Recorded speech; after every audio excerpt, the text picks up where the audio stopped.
تقریب منعقد کی جاتی ہے کہ محرم شریف کا جب مہینہ آتا ہے تو یہ 10 دن کا پروگرام رکھا جاتا ہے۔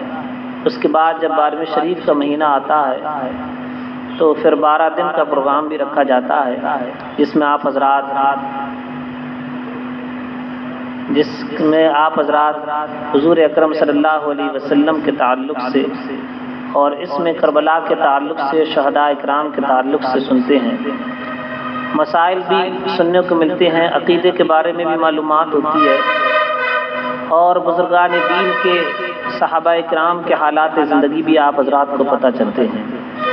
یہ دین سکھانے کا ایک بہت آسان اور مختصر سا طریقہ ہے، چونکہ آج کل کسی کے پاس اتنا وقت نہیں ہے کہ باقاعدہ وہ تعلیم حاصل کر سکے، تو کم سے کم یہ جو مختصر سے پروگرام ہوتے ہیں، چاہے یہ محرم شریف کا مہینہ ہو یا کوئی اور، اس کے علاوہ جمعے کے دن ہر مسجد میں ائمہ حضرات خطاب فرماتے ہیں، تو اگر ہم وقت پر پہنچ جائیں اور تھوڑا سا وقت دے دیں، ہم یہ سمجھتے ہیں کہ بہت سی دین کی معلومات ہمیں حاصل ہو سکتی ہے۔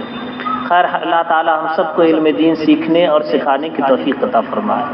ہمارا طریقہ کار یہ رہے گا ہر سال کی طرح اس سال بھی کہ آج حضور اکرم صلی اللہ علیہ وسلم کی زندگی کے تعلق سے بیان ہوگا، اور کل حضرت ابوبکر صدیق اور حضرت عمر فاروق اعظم رضی اللہ تعالیٰ عنہ کے تعلق سے بیان ہوگا، اور اس کے بعد حضرت عثمان غنی اور مولائے کائنات اور اہل بیت اطہار کے تعلق سے بیان ہوگا، پھر اس کے بعد کربلا شریف کا ذکر ہوگا، تاکہ آپ حضرات ترتیب سے جب سنیں گے تو آپ کو صحیح معلومات بھی پتہ چلے گی، اور جو باتیں پیش آئی ہیں اور کیوں آئی ہیں، یہ ساری باتیں آپ حضرات کو معلومات ہوتی رہیں گی۔ ابتدا ہم جو کر رہے ہیں وہ سرکار دو عالم صلی اللہ علیہ وسلم کی سیرت سے کر رہے ہیں۔ ایک مرتبہ پہلے درود پاک پڑھ لیں، اللہم صلی اللہ علیہ وسلم۔ جنریٹر چلا دو جب تک دینا چاہتے رضوان، صلاۃ و سلام علیک سیدی یا رسول اللہ وسلم علیک سیدی یا حبیب اللہ۔ یہ ساری کائنات کو اللہ تعالیٰ نے جو وجود بخشا ہے، یہ زمین و آسمان بنائے گئے، شجر و حجر بنائے گئے، جن و بشر بنائے گئے، یہ سب کچھ حضور اکرم صلی اللہ علیہ وسلم کا صدقہ ہے۔ اعلیٰ حضرت نے فرمایا، وہ جو نہ تھے تو کچھ نہ تھا، وہ جو نہ ہو تو کچھ نہ ہو، جان ہے وہ جہان کی، جان ہے تو جہان ہے۔ اور یہ سب کچھ سرکار دو عالم صلی اللہ علیہ وسلم ہی کے صدقہ و طفیل میں اللہ تعالیٰ نے پیدا فرمایا ہے۔ یہی وجہ ہے کہ حدیث قدسی ہے۔ حدیث قدسی اس کو کہتے ہیں کہ جس میں اللہ تعالیٰ نے حضور اکرم صلی اللہ علیہ وسلم سے خطاب فرمایا ہو، سرکار دو عالم صلی اللہ علیہ وسلم خود بیان فرما رہے ہوں کہ اللہ تعالیٰ نے مجھ سے یہ فرمایا۔ تو حدیث قدسی میں اللہ تعالیٰ نے فرمایا کہ اے محبوب، اگر مجھے آپ کو پیدا کرنا مقصود نہ ہوتا تو مختصر یہ سمجھیے کہ کائنات کی کسی شے کو وجود نہ بخشتا، حتیٰ کہ میں اپنی ربوبیت کا اظہار بھی نہ فرماتا، یعنی میں اپنے رب ہونے کا اظہار بھی نہ فرماتا اگر آپ کو اس دنیا میں بھیجنا بھی مقصود نہ ہوتا۔ یہی وجہ ہے کہ ساری کائنات جو بنائی گئی یہ سرکار دو عالم صلی اللہ علیہ وسلم کے صدقہ و طفیل میں بنائی گئی۔ اب اس کائنات کا جو وجود ہوا، کس طرح سے اس کائنات کو اللہ تعالیٰ نے پیدا فرمایا، تو آئیے حدیث پاک سے زیادہ مضبوط دلیل اور کون سی ہو سکتی ہے۔ سرکار دو عالم صلی اللہ علیہ وسلم سے پوچھا گیا، یا رسول اللہ یہ بتائیں کہ سب سے پہلے اللہ تعالیٰ نے کس چیز کو پیدا فرمایا؟ تو سرکار دو عالم صلی اللہ علیہ وسلم نے فرمایا کہ اے جابر، چونکہ یہ حدیث پاک حضرت جابر رضی اللہ تعالیٰ عنہ سے مروی ہے، تو سرکار نے فرمایا اے جابر، سب سے پہلے اللہ تعالیٰ نے تمہارے نبی کے نور کو اپنے نور سے پیدا فرمایا، یعنی اپنے نور سے سب سے پہلے سرکار دو عالم صلی اللہ علیہ وسلم کے نور کو پیدا فرمایا، پھر اس نور کے حصے فرمائے، ایک حصے سے زمین، آسمان، چاند، سورج، ستارے، لوح، کرسی، اور اس کے علاوہ بہت سی تفصیل ہے، مختصر یہ سمجھیے کہ ان حصوں سے جنت، دوزخ، جن و بشر، یہ تمام چیزوں کو اللہ تعالیٰ نے وجود بخشا، تمام چیزوں کو وجود بخشا۔ حضور اکرم صلی اللہ علیہ وسلم نے، اب آپ دیکھیے سرکار دو عالم صلی اللہ علیہ وسلم تو اب سے 1400 سال 1450 سال پہلے اس دنیا میں تشریف لائے ہیں ظاہری طور پر، لیکن آپ کی عمر مبارک کے تعلق سے ایک مرتبہ حضور اکرم صلی اللہ علیہ وسلم نے حضرت جبریل امین سے پوچھا، اے جبریل یہ بتاؤ تمہاری عمر کتنی ہے؟ تو حضرت جبریل امین نے عرض کیا، یا رسول اللہ مجھے اپنی عمر کے بارے میں تو نہیں معلوم، لیکن اتنا معلوم ہے کہ چوتھے حجاب میں یعنی چوتھے آسمان میں ایک تارا ہے جو 70,000 مرتبہ 70,000 سال کے بعد چمکتا تھا، میں نے اس کو 72,000 مرتبہ دیکھا ہے۔ اب حضرت جبریل امین سوچ رہے ہیں کہ میں نے اتنی عمر بتا دی، اب حضور اکرم صلی اللہ علیہ وسلم سے آگے تو کچھ نہیں کہہ سکتے۔ سرکار نے فرمایا، جبریل جس ستارے کو تم نے 72,000 مرتبہ چمکتے ہوئے دیکھا ہے، خدا کی قسم میں وہی تارا ہوں۔ اب ذرا سوچیے تو ہی سرکار دو عالم صلی اللہ علیہ وسلم کی عمر مبارک کا عالم کیا ہوگا۔ غرض یہ کہ سب کچھ اللہ تعالیٰ نے اپنے محبوب کے صدقے میں اور اپنے محبوب کے نور سے پیدا فرمایا۔ اب تمام چیزوں کو جب پیدا فرما دیا، جنات کو انسان سے پہلے تو جنات کو پیدا فرما دیا تھا، یہی وجہ ہے کہ جنات انسانوں سے پہلے اس دنیا میں ہم نے بتایا بھی ہے کہ جنات آباد تھے۔ ایک مرتبہ قرآن پاک جیسے کہ شاہد ہے، اللہ تعالیٰ نے فرمایا کہ اے فرشتوں میں زمین میں اپنا خلیفہ اپنا نائب بھیجنا چاہتا ہوں۔ فرشتوں نے عرض کیا، باری تعالیٰ تو انسان کو یعنی تو ایسے کو خلیفہ بنائے گا کہ جو دنیا میں جائیں گے فساد کریں گے، لڑائی جھگڑا کریں گے اور خوریزی کریں گے۔ اللہ تعالیٰ نے فرمایا، اے فرشتوں جو میں جانتا ہوں وہ تم نہیں جانتے۔ غرض یہ کہ حضرت آدم علیہ السلام کا پتلا بنایا گیا، اس میں نور محمدی کو رکھا گیا، سرکار دو عالم صلی اللہ علیہ وسلم کے نور کو رکھا گیا اور اس میں روح پھونکی گئی۔ جب جان پڑ گئی اس کے بعد میں مختصراً میں عرض کر دوں، جنت میں آپ کو بھیج دیا گیا۔ حضرت آدم علیہ السلام کی پیدائش ہو گئی اور پھر آپ جنت میں رہنے لگے۔ آپ کی بیوی حضرت حوا رضی اللہ تعالیٰ عنہا کو بھی پیدا کیا۔ غرض یہ کہ ایک زمانہ جب گزرا اس کے بعد کچھ وجوہات ہوئیں جس کی وجہ سے آپ اس دنیا میں تشریف لائے۔ جب آپ اس دنیا میں تشریف لائے آپ سے اولاد ہونا پیدا ہوئی، یکے بعد دیگرے اولاد جب پیدا ہونا شروع ہوئی، ان میں انبیاء کرام گزرے۔ یہ نور محمدی ہے جو حضرت آدم علیہ السلام کے ذریعے ایک دوسرے میں منتقل ہو رہا ہے۔ ان میں حضرت نوح علیہ السلام بھی آئے، حضرت ایوب علیہ السلام بھی آئے، حضرت شیس علیہ السلام، غرض یہ کہ بہت سے انبیاء کرام آئے، یہاں تک کہ وقت آیا حضرت ابراہیم علیہ السلام کا۔ ان کے ایک بیٹے حضرت یعقوب اسحاق علیہ السلام اور ایک بیٹے حضرت اسماعیل علیہ السلام۔ حضرت اسماعیل علیہ السلام حضرت حاجرہ رضی اللہ تعالیٰ عنہا کے شکم سے پیدا ہوئے۔ اللہ تعالیٰ نے حکم دے دیا کہ اے ابراہیم تم اس حاجرہ کو اور اسماعیل کو بے آب و گیا میدان میں چھوڑ کر چلے آؤ۔ آپ نے اس جگہ جہاں پر آپ پہلے تھے فلسطین میں تھے، وہاں سے آپ نے حضرت ابراہیم حضرت حاجرہ اور حضرت اسماعیل کو لیا، اور آج جہاں مکۃ المکرمہ آباد ہے یہاں پر کچھ نہیں تھا، نہ کوئی ہریالی تھی، نہ کوئی پیڑ پودا تھا، نہ کوئی چشمہ، نہ پانی، کچھ نہیں تھا، بالکل چٹیل میدان تھا، یہاں چھوڑ دیا۔ آپ نے واقعہ بارہا سنا۔ پھر حضرت اسماعیل علیہ السلام کے قدموں کے رگڑنے سے وہاں ایک چشمہ پیدا ہوا جسے ہم اور آپ زمزم کہتے ہیں۔ پھر وہاں پر ایک قبیلہ آباد ہوا، آبادی بڑھتی رہی، حضرت ابراہیم علیہ السلام حضرت اسماعیل علیہ السلام وہاں رہنے لگی۔ پھر اللہ تعالیٰ نے حکم دیا قربانی کا، جو ابھی وقت گزرا ہے۔ پھر ایک وقت آیا کہ اللہ تعالیٰ نے حکم دیا کہ اے ابراہیم خانہ کعبہ تعمیر کرو۔ اب خانہ کعبہ تعمیر جس جگہ پر ہونا تھا ابھی وہاں پر کوئی نشانی باقی نہیں تھی، چونکہ اس سے پہلے خانہ کعبہ بن چکا تھا، فرشتوں نے اللہ تعالیٰ کے حکم سے خانہ کعبہ تعمیر کر دیا تھا۔ اور اس کے بعد میں حضرت نوح علیہ السلام کا جو زمانہ آیا، اس میں جو طوفان نوح آیا، اس میں وہ کعبہ جو تھا وہ ڈھہ گیا تھا، صرف ایک ٹیلا نما تھا۔ حضرت ابراہیم علیہ السلام نے عرض کیا باری تعالیٰ کہاں پر میں کعبہ تعمیر کروں؟ تو علماء فرماتے ہیں کتابوں میں یہ آیا ہے کہ ایک بادل آیا اور جس جگہ پر آج خانہ کعبہ موجود ہے یہاں پر وہ بادل برسا۔ حضرت ابراہیم علیہ السلام اور حضرت اسماعیل علیہ السلام نے اس جگہ کو جب کھودا تو جس جگہ پر خانہ جب اس کو کھودنا شروع کیا تو خانہ کعبہ کی بنیادیں ظاہر ہو گئی۔ سبحان اللہ، جب ظاہر ہوئیں تو اس پر آپ نے اس کو جو ہے بڑھانا شروع کیا، تعمیر کرنا شروع کیا۔ اس کے بعد خانہ کعبہ جو ہے مکمل تعمیر ہو گیا۔ اللہ تعالیٰ نے حکم دیا کہ ابراہیم جب خانہ کعبہ تعمیر ہو گیا ہے تو اب اس کے حج کے لیے لوگوں میں ندا کر دی۔ حضرت ابراہیم علیہ السلام نے ندا کر دی۔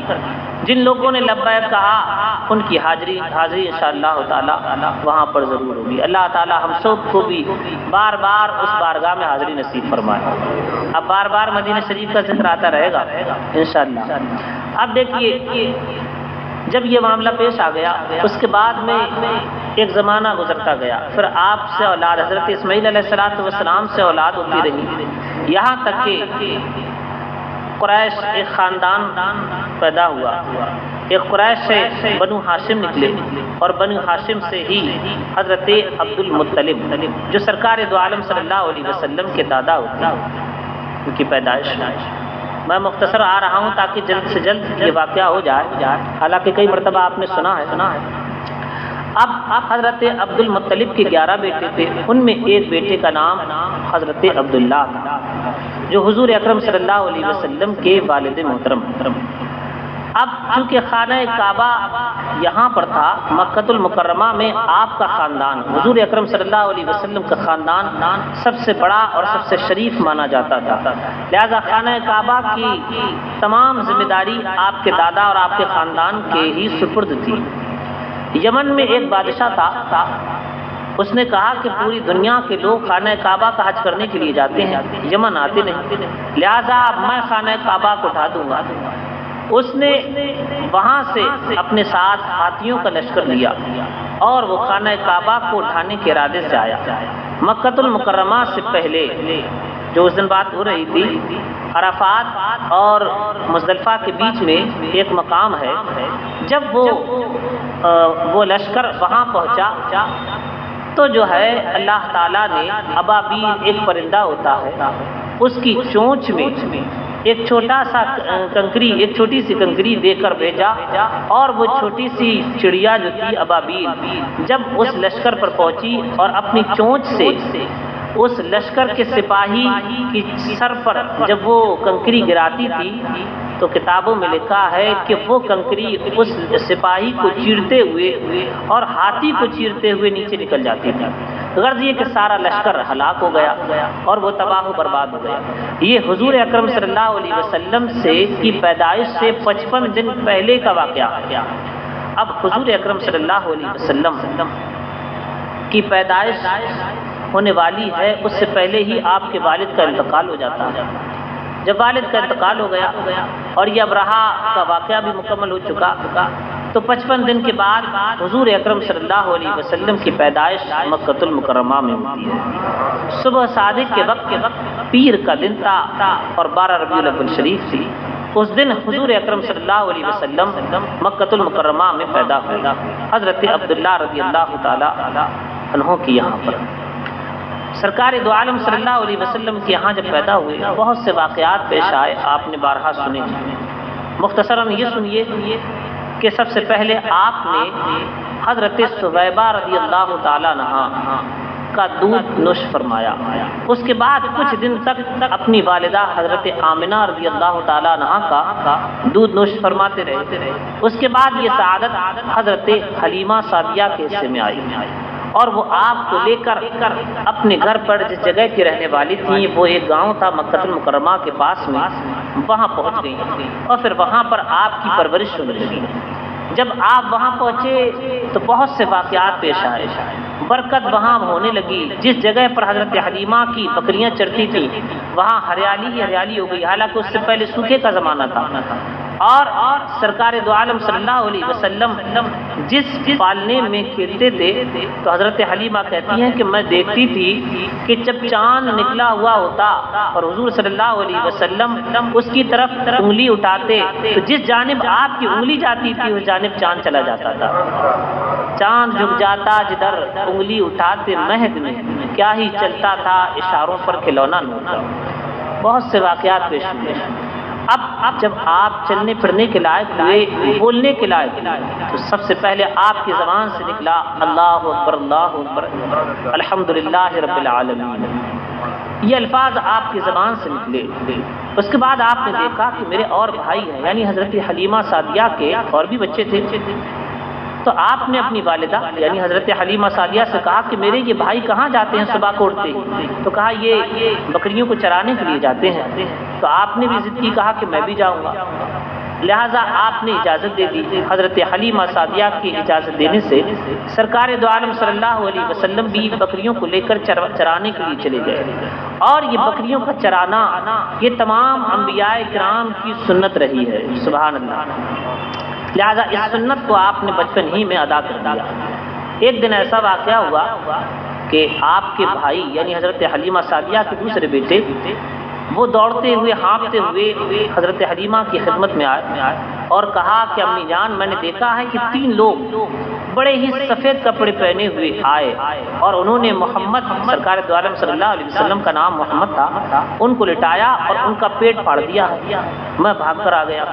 جب یہ سنا تو آپ حضرت حلیمہ اور ان کے شوہر دونوں دوڑتے ہوئے کھیت میں اس جگہ پر گئے جہاں پر آپ تھے۔ آپ بیٹھے ہوئے تھے اور آپ کے چہرے پر خوف کے آثار تھے، چہرہ آپ کا زرد تھا۔ آپ سے پوچھا حضرت حلیمہ سعدیہ نے بیٹے کیا بات؟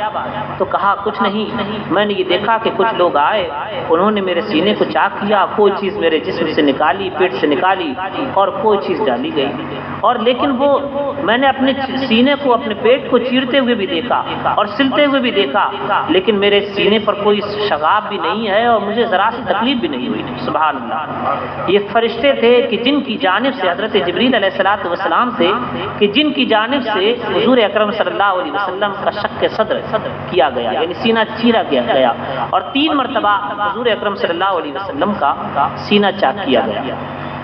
وقت گزرتا گیا، غرض یہ کہ جب یہ واقعہ ہوا حضرت حلیمہ سعدیہ ڈر گئیں اور حضور اکرم صلی اللہ علیہ وسلم کو لے کر حضرت آمنہ کی بارگاہ میں گئی کہ ایسا ایسا معاملہ ہے اور مجھے تو ایسا لگتا ہے کوئی عاصب کا اثر ہو گیا ہے۔ تو حضرت آمنہ نے کہا کہ نہیں، ایسا نہیں ہو سکتا، یہ میرا بچہ بڑا مبارک بچہ ہے، جب یہ پیدا ہوا تھا تو میں نے بڑے بڑے عجیب و غریب جو ہے مناظر دیکھے تھے، اس پر کسی جن اور شیطان کا اثر نہیں ہو سکتا۔ غرض یہ کہ وقت گزرتا گیا۔ اب حضور اکرم صلی اللہ علیہ وسلم کی والدہ آپ کو لے کر، جب آپ کی عمر 6 سال کی ہوئی، آپ کو لے کر مدینۃ المنورہ پہنچی، چونکہ وہ آپ کے دادا کی ننہال تھی۔ وہاں پر رشتہ داروں سے ملاقات کے لیے پہنچی، اور اس کے بعد جب وہاں سے آ رہی تھی تو ایک مقام آتا ہے ابوا، وہاں پر آپ کی والدہ کا انتقال ہو گیا۔ اب حضور اکرم صلی اللہ علیہ وسلم ہیں اور ان کے ساتھ میں آپ کی خادمہ جو ہے وہ ساتھ میں ہے، حضرت ام ایمن، وہ آپ کے ساتھ میں ہے۔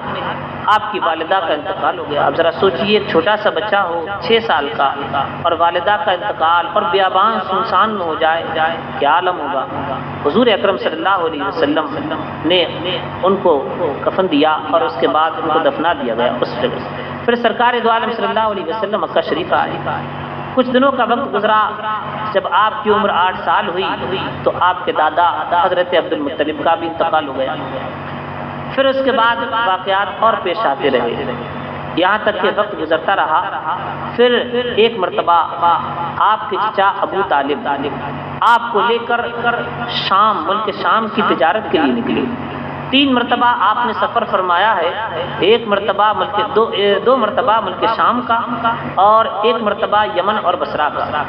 تو بچپن میں جب آپ کی عمر تقریباً 8 سال یا 9 سال تھی، آپ کو لے کر جب ملک شام پہنچے تو وہاں پر ایک عیسائی تھا پادری، اس نے جب آپ کو دیکھا تو جو نشانیاں اس کی کتاب میں لکھی ہوئی تھیں وہ دوڑ کر ابو طالب کے پاس آیا اور کہا کہ تم اس بچے کو لے جاؤ جتنی جلدی ہو سکے، اس لیے کہ میں دیکھ رہا ہوں کہ اس بچے کے اندر وہ نشانیاں ہیں جو نبی آخر الزمان کے اندر ہونی چاہیے، سبحان اللہ۔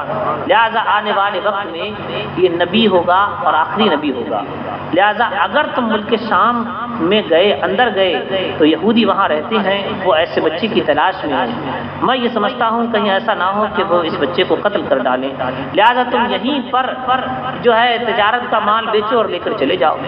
وہیں پر انہوں نے تجارت کا مال بیچا اور واپس لے کر چلے آئے۔ وقت گزرتا گیا، حضور اکرم صلی اللہ علیہ وسلم نے تجارت کو اپنایا، کاروبار، چونکہ آپ کا خاندانی پیشہ تجارت تھا لہذا آپ نے تجارت ہی کو اپنایا۔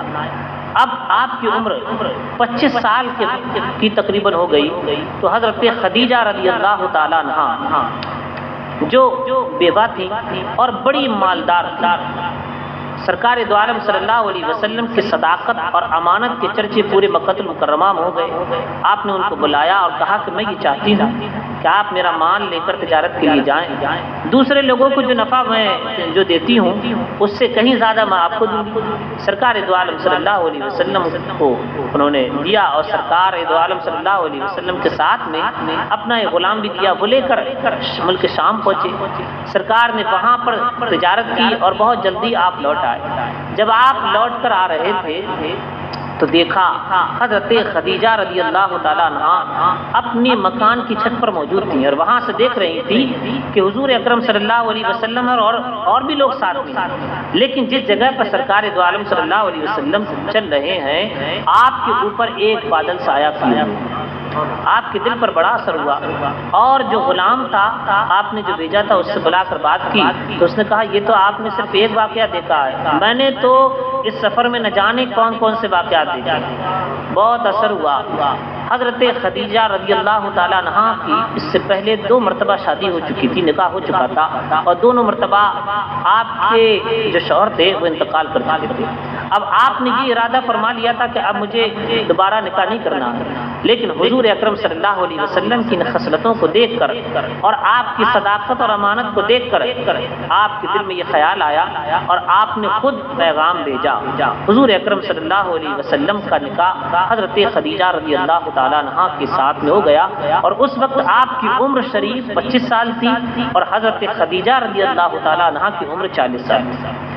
حضرت خدیجہ رضی اللہ تعالیٰ عنہا ہی وہ واحد شخصیت ہیں جن کی اولاد آج جو سادات کرام دیکھ رہے ہیں یہ سب سادات کرام انہی کی اولاد ہیں، کیونکہ سرکار دو عالم صلی اللہ علیہ وسلم کی جتنی بیٹیاں ہیں وہ انہی کے شکم سے، حضرت خاتون جنت ہوں، چاہے حضرت زینب ہوں، حضرت رقیہ ہوں، حضرت ام کلثوم، انہی کے، اور 2 بیٹے آپ کے 3 بیٹے ہوئے تھے وہ دوسری ازواج مطہرات سے ہوئے تھے جو بچپن ہی میں انتقال فرما گئے، لہذا خاتون جنت کے اولاد ہی کو سادات کہا جاتا ہے۔ گویا کہ حضرت امام حسن اور امام حسین کی آپ نانی۔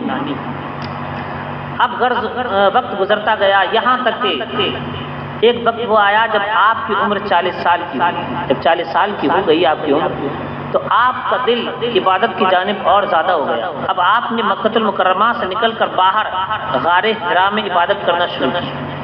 آپ کئی دن وہاں پر رہتے، سامان لے جاتے کھانے پینے کا، کبھی حضرت خدیجہ وہاں پہنچا دیتی اور جو ہے وہاں عبادت کرتے رہتے۔ وہیں پر سب سے پہلی وحی اقرا بسم ربک الذی خلق خلق الانسان من علق، یہ سب سے پہلی وحی نازل ہوئی۔ اس کے بعد میں آپ کو حکم دیا گیا کہ آپ اپنے قریبی رشتہ داروں کو حکم دیجئے ایمان لانے کا، لہذا حضور اکرم صلی اللہ علیہ وسلم نے اعلان نبوت فرمایا 40 سال کی عمر میں، اور سب سے پہلے آزاد لوگوں میں حضرت ابوبکر صدیق ایمان لائے، عورتوں میں حضرت خدیجہ ایمان لے کر آئیں اور بچوں میں حضرت علی ایمان لے کر آئے۔ یہ پھر آپ آسانی کے ساتھ چپکے چپکے لوگوں کو دین کی دعوت دیتے رہے لہذا کئی سال تک یہ سلسلہ جاری رہا اور لوگ آپ پر ایمان لاتے رہے۔ پھر حکم ہوا کہ اب تم علی اعلان جو ہے لوگوں کو دعوت دو۔ جب آپ نے لوگوں کو علی اعلان دعوت دی تو وہی مکہ المکرمہ کے لوگ جو ابھی تک آپ کو صادق الوعد الامین کے نام سے یاد کرتے تھے، آپ کو سچا کہتے تھے، بہت نیک اور پرہیزگار کہتے تھے، وہی لوگ آپ کے دشمن ہو گئے، اور ایسے دشمن ہوئے کہ آپ کو بھی ستا رہے ہیں، آپ کے صحابہ کو بھی ستا رہے ہیں۔ غرض یہ کہ آپ کو بہت سی تکلیفیں سرکار دو عالم صلی اللہ علیہ وسلم کو پہنچائی گئی، آپ کے صحابہ کو بے تحاشا تکلیفیں پہنچائی گئی، یہاں تک کہ آپ کو حکم دیا گیا کہ محبوب اب یہاں سے ہجرت کے لیے نکلیے۔ لہذا حضور اکرم صلی اللہ علیہ وسلم نے اپنے صحابہ کو سب سے پہلے حبشہ کی ہجرت کا حکم دیا۔ اب اس دوران کچھ صحابہ اکرام حبشہ کی جانب چلے گئے۔ اب اسی دوران آپ کا یہ معمول بھی رہا کہ حج تو چونکہ پہلے سے ہوتا تھا لیکن حج فرض نہیں ہوا تھا، لہذا حضور اکرم صلی اللہ علیہ وسلم جب حج کا زمانہ آتا آپ منا مزدلفہ عرفات میں پہنچتے اور وہاں پر جو لوگ باہر سے آتے تھے ان کو دین کی دعوت دیتے تھے۔ حضور اکرم صلی اللہ علیہ وسلم کے پاس وہاں منا میں سب سے پہلے مدینہ المنورہ سے جو لوگ آئے تو سب سے پہلی مرتبہ مدینہ شریف سے جو لوگ آئے ان میں سے 6 لوگ آپ پر ایمان لے کر آئے، دوسرے سال 12 لوگ ایمان لے کر آئے، تیسری سال میں 72 لوگ ایمان لے کر آئے، اور پھر انہوں نے سرکار کی بارگاہ میں عرض کیا، رسول اللہ آپ کرم فرمائیں، آپ ہمارے یہاں آ جائیں، آپ ہمارے مہمان ہو جائیں۔ آپ جب ان لوگوں نے یہ بات کہی تو آپ کے پاس میں ایک صحابی موجود تھے، تو کہا کہ تم کہہ تو رہے ہو حضور صلی اللہ علیہ وسلم کو لے جانے کی بات تو کر رہے ہو، مہمان بنانے کی بات تو کر رہے ہو، ہم ان کی حفاظت تلواروں سے کرتے ہیں، کیا تم تلواروں سے ان کی حفاظت کر لو گے؟ تو کہا کہ خدا کی قسم ہم اپنی جان تو دے سکتے ہیں لیکن حضور اکرم صلی اللہ علیہ وسلم پر ایک ذرا سی آنچ آ جائے ہم اس کو گوارا نہیں کر سکتے۔ غرض یہ کہ آپ کے اس جذبے کو دیکھا حضور صلی اللہ علیہ وسلم نے فرمایا وقت آئے گا تو ہم ضرور آئیں گے۔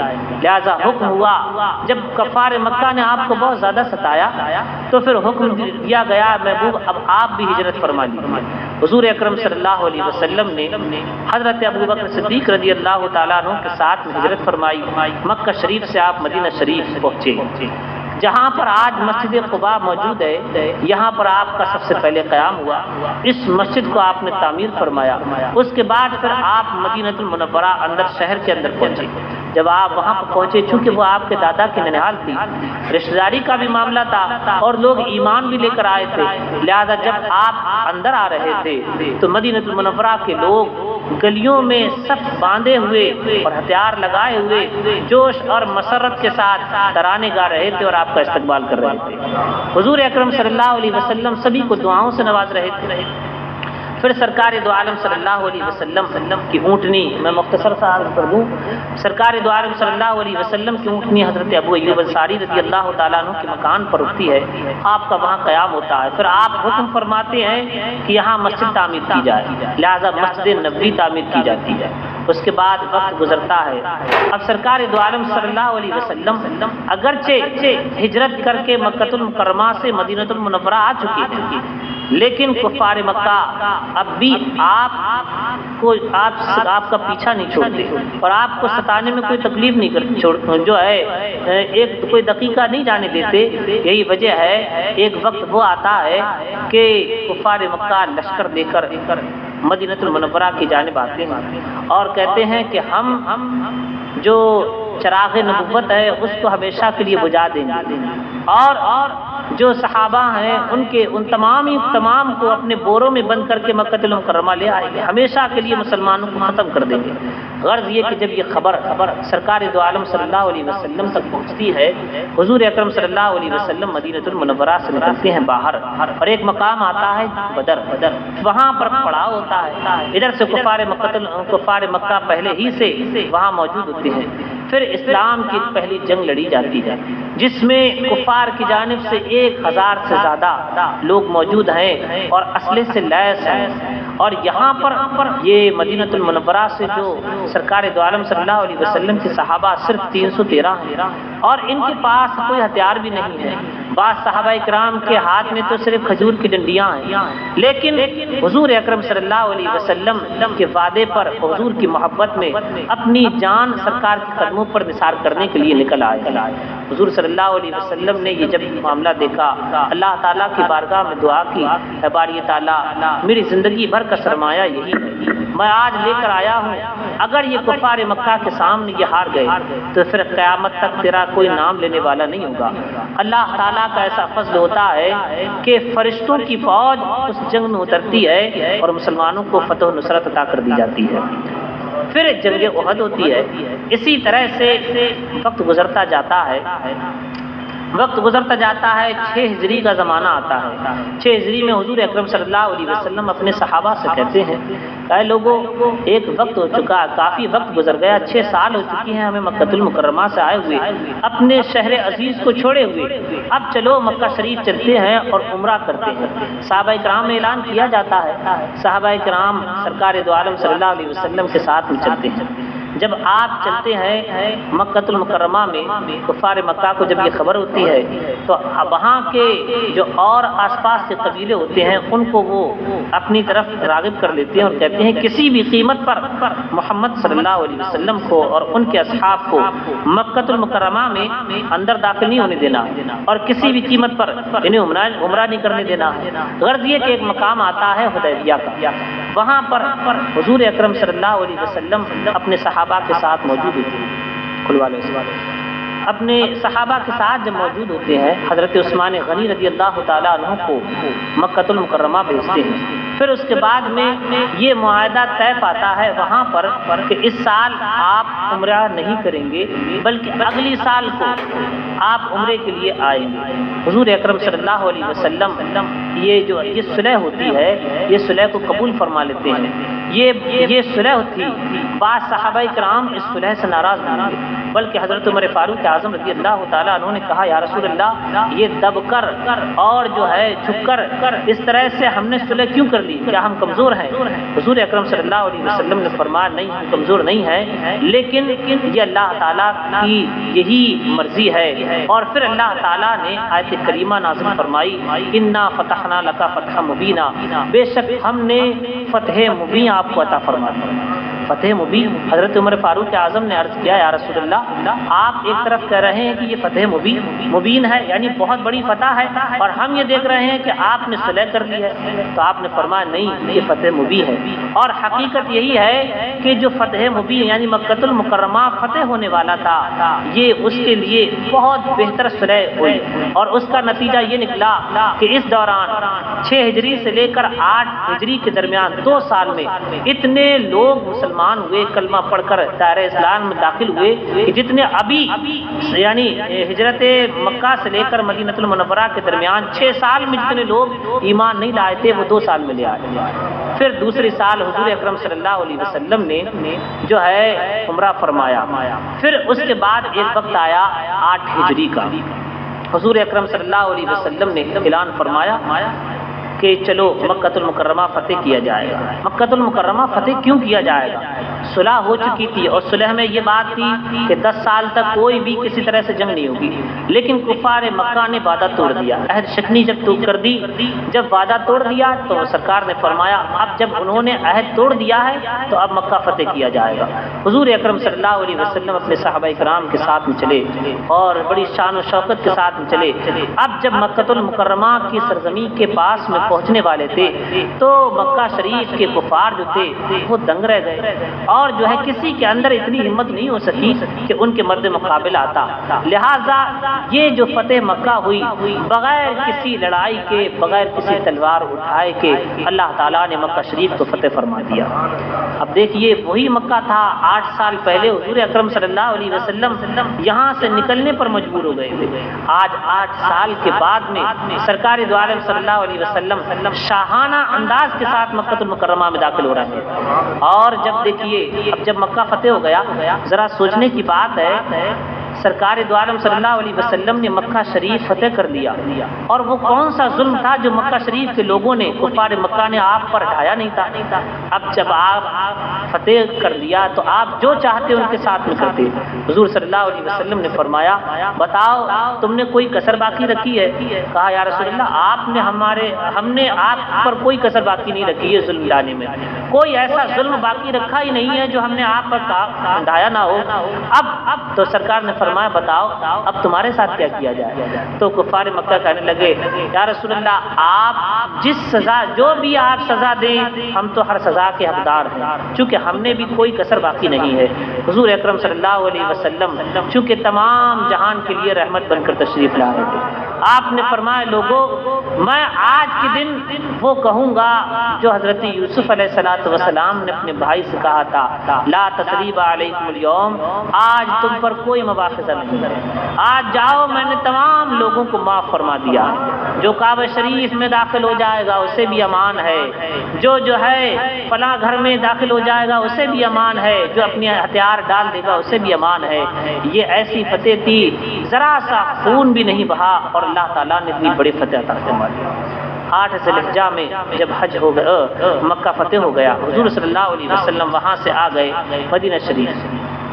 اس کے بعد سلاطین اسلام جو سلاطین تھے، سلطان بادشاہ جو تھے، ان کے پاس آپ نے خط بھیجے اور کہا کہ میں لاک نبی ہوں، تم مجھ پر ایمان لے کر آؤ۔ جن کے نصیب میں ایمان تھا وہ ایمان لے آئے، جن کے نصیب میں نہیں تھا وہ نہیں لے کر آئے۔ اس کے بعد وقت گزرا، 10 ہجری کا زمانہ آیا، وقت بھی زیادہ ہو رہا ہے، 10:04 ہو گیا، 10 منٹ اور ختم ہو جائے گا انشاءاللہ۔ سورۃ شریف پڑھ لیجیے۔ اللہم صلی علی سیدنا و شفیعنا و مولانا محمد مبارک وسلم صلاۃ و سلام علیک سیدی یا رسول اللہ وسلم علیہ۔ یہ سیرت کا موضوع ہے، اور سیرت کا جو ہے موضوع بہت لمبا ہے، اب آدھے پون گھنٹے میں کیسے ہو سکتا ہے، لیکن پھر بھی ہم اختصار کر رہے ہیں۔ کتاب کے ذریعے اگر سنایا جاتا تو اس کے لیے تو بہت سے دن چاہیے، میں نے یوں ہی ایسی ازور بتا رہا ہوں مختصراً طور پر۔ اب دیکھیے 10 ہجری کا جب زمانہ آیا، حج کی آیت کریمہ نازل ہو گئی اور حج فرض ہو گیا۔ ابھی تک حج تو ہوتا تھا لیکن حج فرض نہیں ہوا تھا۔ حج جب فرض ہوا، حضور اکرم صلی اللہ علیہ وسلم نے فرمایا اس سال ہم حج کریں گے، سبحان اللہ۔ اب جب سرکار دو عالم صلی اللہ علیہ وسلم نے فرمایا ہوگا کہ ہم حج کے لیے جائیں گے، تو پھر دیوانوں نے سبحان اللہ، آج اگر ہمارا شیخ ہمارا پیر کہہ دے کہ ہم عمرے کے لیے جا رہے ہیں تو دیوانے ان کے مریدین سوچتے ہیں ایک مرتبہ ہمیں اپنے شیخ کے ساتھ عمرہ کرنے کا موقع مل جائے، کیا کہنے۔ جب وہ شیخوں کے شیخ، ابو بکر کے شیخ، عمر فاروق اعظم کے شیخ، ساری کائنات کے شیخ حضور اکرم صلی اللہ علیہ وسلم نے فرمایا ہوگا کہ سال ہم حج کرنے جائیں گے، تو پھر صحابہ اکرام کی خوشی کا عالم کیا ہوگا۔ لہذا جن لوگوں نے جہاں جہاں یہ سنا، لوگ جوق در جوق آتے رہے۔ حضور اکرم صلی اللہ علیہ وسلم جب مدینۃ المنورہ سے نکلے، ذرا سوچئے ابھی 10 سال کا صرف عرصہ گزرا ہے، سرکار دو عالم صلی اللہ علیہ وسلم نے مکہ شریف سے ہجرت فرمائی ہے مدینہ منورہ کی جانب، تو آپ کے ساتھ میں صرف حضرت ابوبکر صدیق ہے۔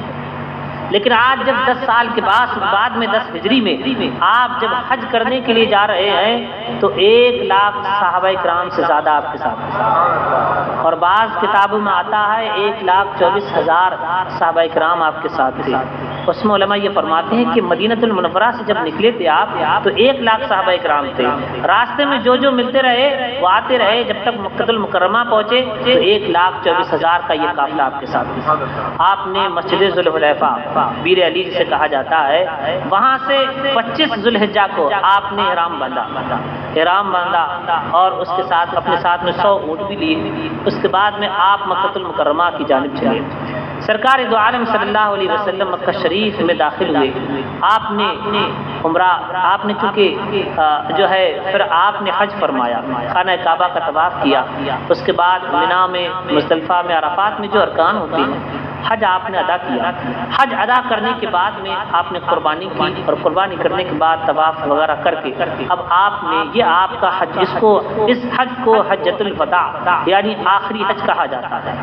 حجۃ الوداع جب آپ نے ادا کر لیا، اس کے بعد آپ مدینۃ المنورہ سے نکلے۔ ایک مقام آیا، بلکہ آپ جب عرفات میں موجود تھے آپ نے وہیں پر اعلان فرما دیا، یہ آیت کریمہ نازل ہوئی، الیوم اکملت لکم دینکم واتممت علیکم نعمتی۔ آج تمہارا دین تم پر مکمل کر دیا گیا اور ہم نے اپنی تمام نعمتیں تم پر نثار کر دی. سبحان اللہ. تمام صحابہ کرام بڑے خوش، آج ہمارا دین مکمل ہو گیا، اللہ تعالیٰ نے اپنی نعمتیں نثار کر دی. لیکن یار غار نبی اور رازدار نبی حضرت ابوبکر صدیق رضی اللہ تعالیٰ عنہ ہیں، عاشق ہیں اور ان کی آنکھوں سے آنسو جاری ہیں. لوگوں نے پوچھا اے ابوبکر آج تو بڑی خوشی کا دن ہے، دین مکمل ہو گیا اور تم رو رہے ہو. آپ نے کہا تمہیں معلوم نہیں ہے، ارے حضور صلی اللہ علیہ وسلم یہ دین مکمل کرنے ہی کے لیے تو آئے تھے. اب جب دین مکمل ہو گیا تو یہ ہمیں بتانا چاہ رہے ہیں کہ سرکار اب اس کے بعد زیادہ دنوں تک ہمارے درمیان نہیں رہیں گے. پھر علماء فرماتے ہیں حضور صلی اللہ علیہ وسلم نے یہ بھی فرمایا کہ شاید اگلی مرتبہ میں تمہارے ساتھ حج نہ کر سکوں.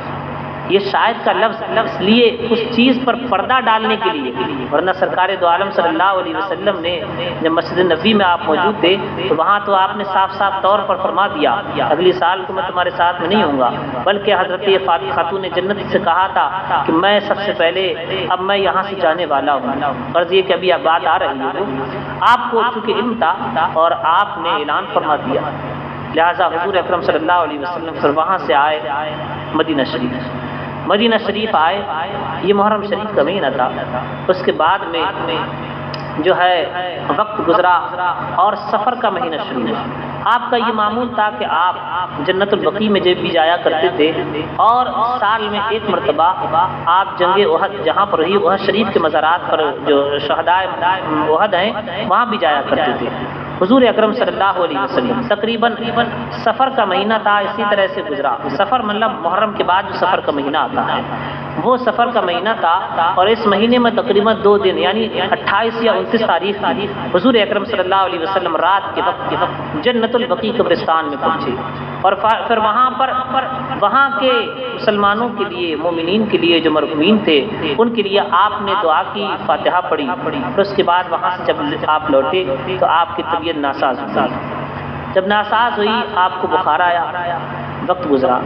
اس کے بعد 12ویں شریف کا مہینہ آ گیا، 1-2 دن اور گزرے، یہاں تک کہ پھر آپ کی طبیعت اس قدر زیادہ خراب ہوئی کہ آپ کے وصال سے 3 یا 4 دن پہلے حضور اکرم صلی اللہ علیہ وسلم نے ظہر کی نماز ادا فرمائی اور نماز ادا کرنے کے بعد میں سرکار دو عالم صلی اللہ علیہ وسلم اپنے حجرے میں تشریف لائے.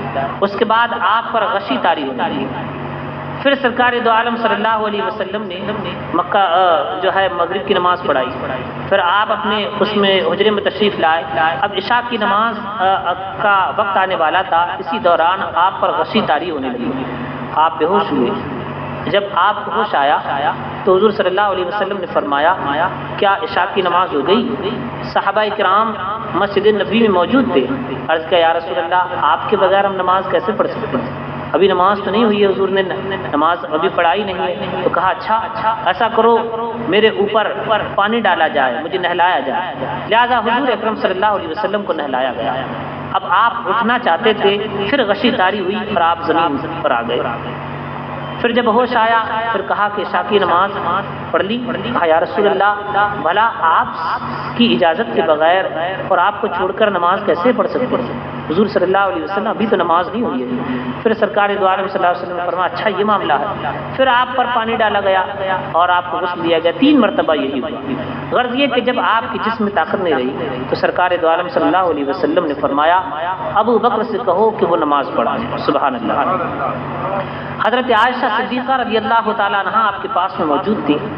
جب انہوں نے سنا تو عرض کرتی ہیں یا رسول اللہ میرے والد بڑے ہی نرم دل ہیں اور آپ ان کے لیے نماز کے لیے کر رہے ہیں. وہ جب آپ کا مسلح خالی مسلح دیکھیں گے تو برداشت نہیں کر پائیں گے اور وہ روئیں گے، زمین پر گر جائیں گے. آپ کسی اور کو دے دیں حکم.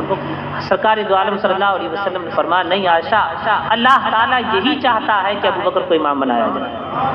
لہذا حضرت ابو بکر صدیق رضی اللہ تعالیٰ عنہ نے تب سے لے کر تقریباً 17 نمازیں سرکار دو عالم صلی اللہ علیہ وسلم کی موجودگی میں حضرت ابو بکر صدیق رضی اللہ تعالیٰ عنہ نے صحابہ کو پڑھائیں.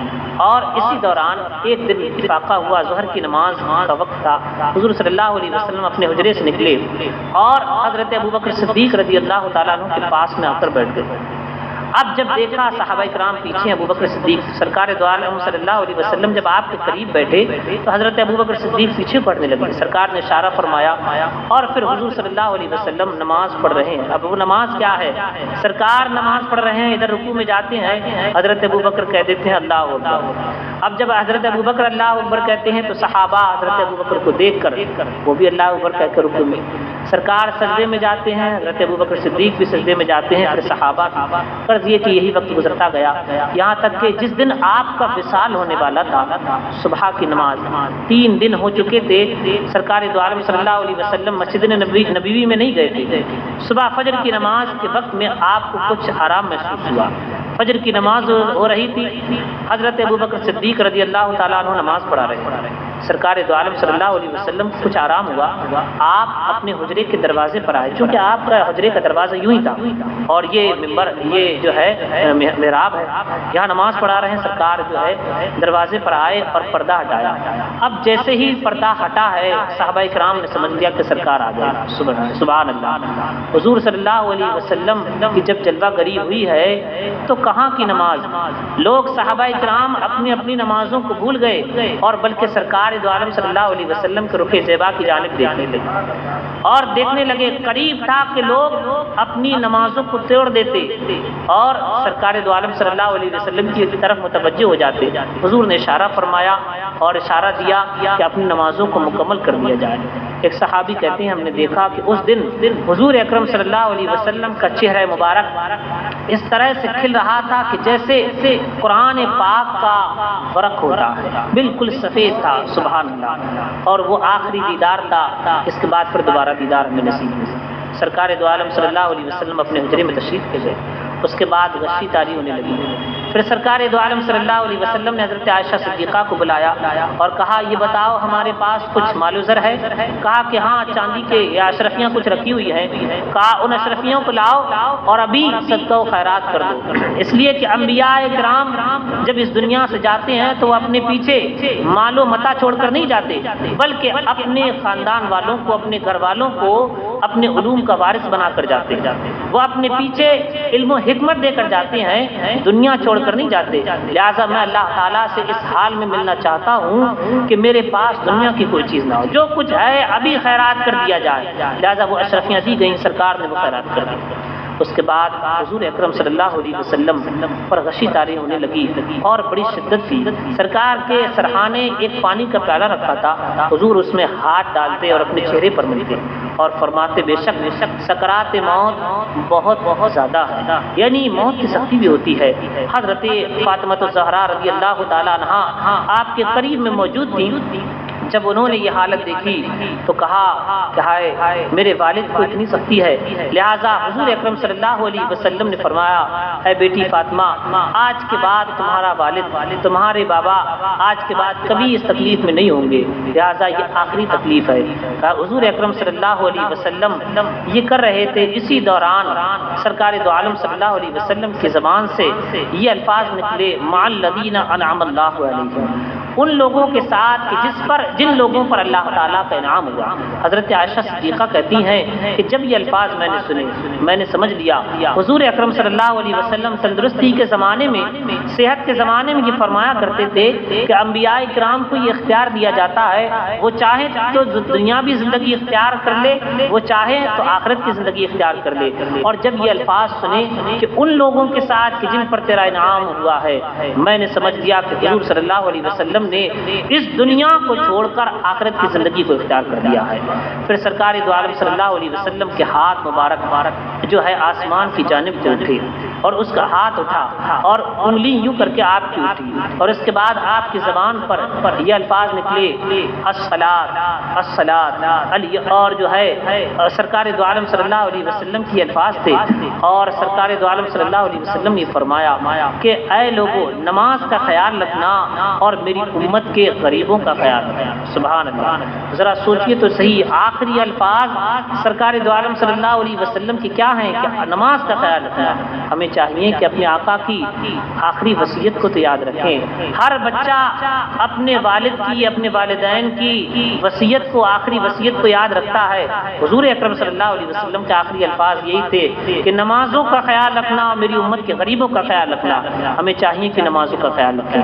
حضور اکرم صلی اللہ علیہ وسلم کے ہاتھ یوں تھے، پھر آپ یہ فرما رہے تھے بل الرفیق الاعلیٰ، اب کچھ نہیں چاہیے، اسی رفیق اعلیٰ سے ملاقات چاہیے۔ یہ الفاظ آپ کی زبان پر تھے، اسی دوران آپ کی روح قفس عنصری سے پرواز کر جاتی ہے اور عرش معلیٰ کے دروازے کھل جاتے ہیں۔ بارگاہ الہی میں حضرت اسرائیل علیہ السلام آپ کی روح مبارک کو لے جاتے ہیں۔ انا للہ و انا الیہ راجعون۔ اللہم صلی علی سیدنا و شفیعنا و مولانا محمد مبارک وسلم۔ صلاۃ و سلام علیک سیدی یا رسول اللہ یا نبی اللہ یا حبیب اللہ۔ حضور اکرم صلی اللہ علیہ وسلم کی روح آپ کے جسم مبارک سے نکل جاتی ہے اور آپ کا ہاتھ مبارک زمین پر آ جاتا ہے، آنکھیں کھلی رہ جاتی ہیں، سرکار دو عالم صلی اللہ علیہ وسلم کا وصال ہو جاتا ہے۔ پھر اس کے بعد میں جہاں آپ کا وصال ہوا تھا اسی جگہ پر وہ حضرت عائشہ صدیقہ رضی اللہ تعالیٰ عنہا کا حجرہ پاک تھا، اسی حجرے میں آپ کی تدفین عمل میں آتی ہے، وہی نماز جنازہ ہوتی ہے۔ نماز جنازہ کا طریقہ یہ نہیں ہوتا ہے جس طرح سے ہم پڑھتے ہیں، بلکہ صحابہ کرام کچھ جماعتوں کے ساتھ میں آتے ہیں اور وہاں کھڑے ہو کر صلاۃ السلام اور درود پاک اور دعا کرتے ہیں اور اس کے بعد چلے جاتے ہیں۔ یہی سرکار دو عالم صلی اللہ علیہ وسلم کی نماز جنازہ تھی۔ اس کے بعد پھر آپ کو وہیں پر مدفون کر دیا جاتا ہے، دفن کر دیا جاتا ہے، اور آج وہیں پر سرکار دو عالم صلی اللہ علیہ وسلم جہاں آپ کا وصال تھا اسی جگہ پر آپ آرام فرما ہے، اور وہ جگہ کہ جہاں پر آپ کا جسم مبارک رکھا ہوا ہے وہ جگہ خانہ کعبہ سے بھی افضل ہے، عرش اعظم سے بھی افضل ہے، عرش و کرسی سے بھی افضل ہے، ساری کائنات سے افضل و اعلیٰ ہے۔ اللہ تعالیٰ کی بارگاہ میں دعا ہے کہ اللہ تعالیٰ وہ عظیم جگہ ہمیں بھی دیکھنا نصیب فرمائے اور بار بار حضور اکرم صلی اللہ علیہ وسلم کی بارگاہ پاک میں بادب حاضریاں نصیب فرمائے۔ وآخر دعوانا ان الحمدللہ رب العالمین۔ السلام علیکم ورحمۃ اللہ وبرکاتہ۔ یہ مختصر سی سیرت مصطفیٰ آپ کے سامنے ہم نے پیش کی۔ اب انشاءاللہ تعالیٰ کل بیان جو ہوگا وہ سرکار دو عالم صلی اللہ علیہ وسلم کے وصال کے بعد کون خلیفہ بنائے گئے اور ان کی زندگی کے تعلق سے انشاءاللہ بیان ہوگا۔ ترتیب آپ ذرا ضرور